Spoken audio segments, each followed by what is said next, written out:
found out my wife has been my best friend. First, some background information. I adore this woman. I've spent the last 6 years of my life with her, and our lives are inextricably linked. Before meeting my future wife, I only had one other true girlfriend. We dated for 3 years before getting married and have been married for roughly 2.5 years. We have our ups and downs, disputes and romantic evenings, just like any other long-term marriage. Things have become a bit worse recently, but life is tough.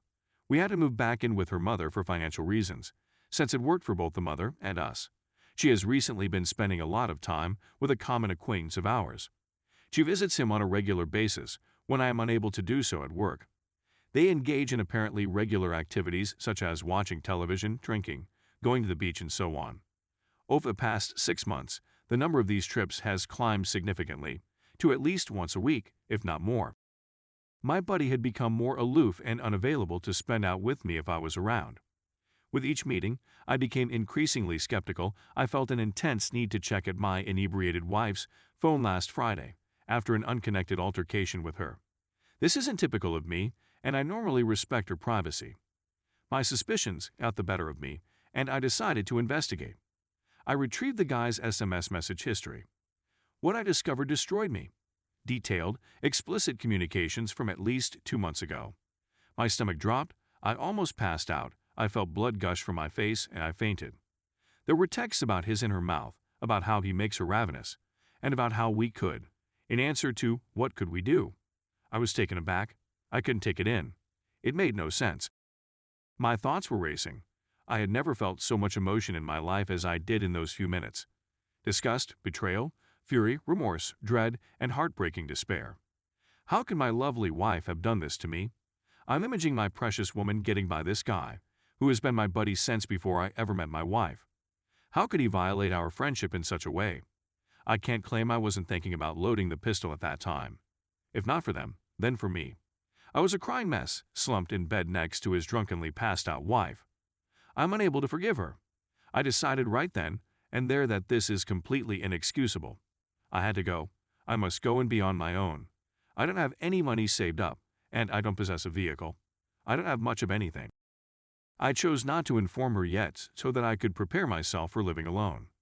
I was able to locate a place to live thanks to the help of a few pals. I have another acquaintance who has a vehicle that I can purchase. I'm putting my ducks in a row so I can drop a bomb on the and get the out of there. That gets you up to speed. As of today, I intend to pack and transfer all of my belongings while she is at work tomorrow. At the end of the day, I have to fetch her up from work.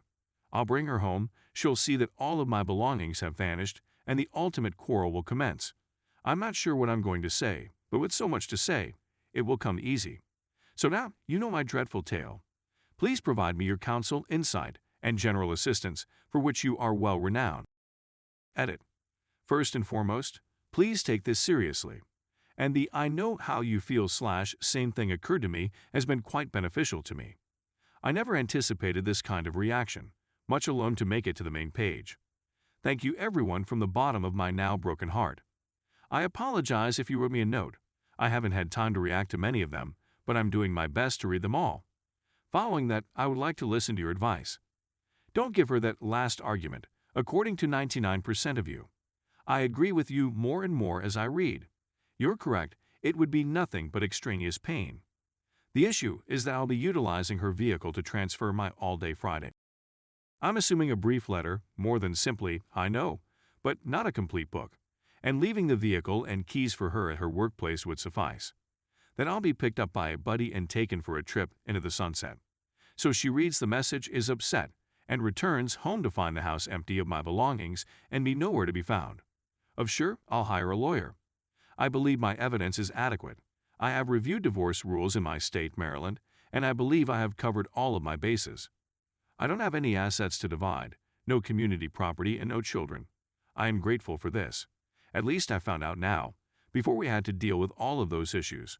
To those who believe, we should reconcile and I should forgive her. There's no way.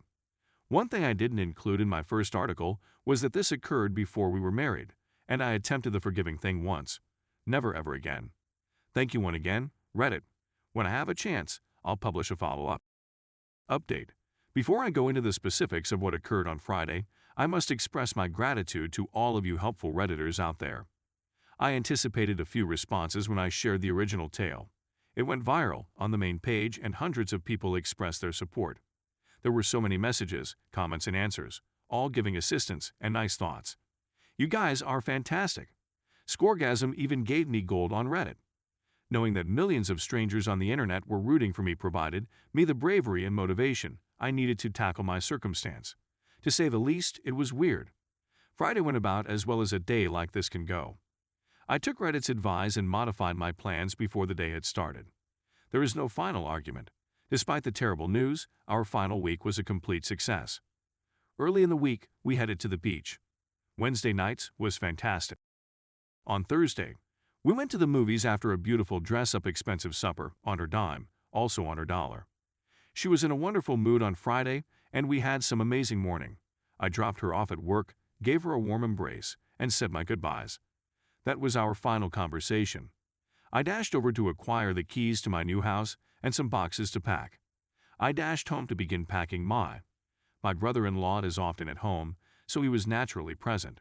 I took him aside and told him the bad news. He was enraged with his sister and extremely supportive of me. He was a wonderful brother to me, and I made sure to tell him as soon as I could. We sobbed and spoke about it for a bit, and then he was as helpful as he could, helping me pack everything. Unfortunately, practically all of my possessions could only fit into one carload of a small little hatchback. Unloaded the first trip, and it was almost time for my truck-owning buddy to go for the day.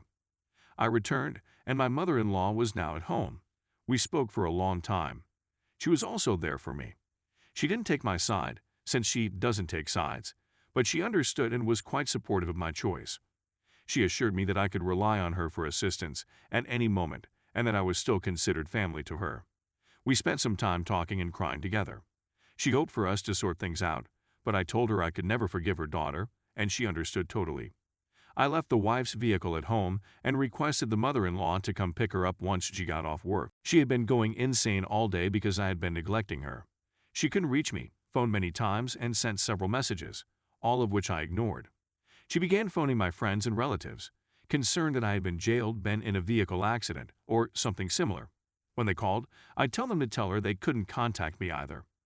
I had intended to leave a letter at her house, but I got caught up in the emotion of speaking with her mother-in-law and totally forgot. Call me weak, but I did eventually send her a message.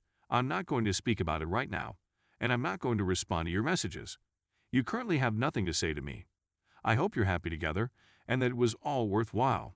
I'll never be able to forgive you. Of course, this is followed by a series of texts from her, groveling and apologizing.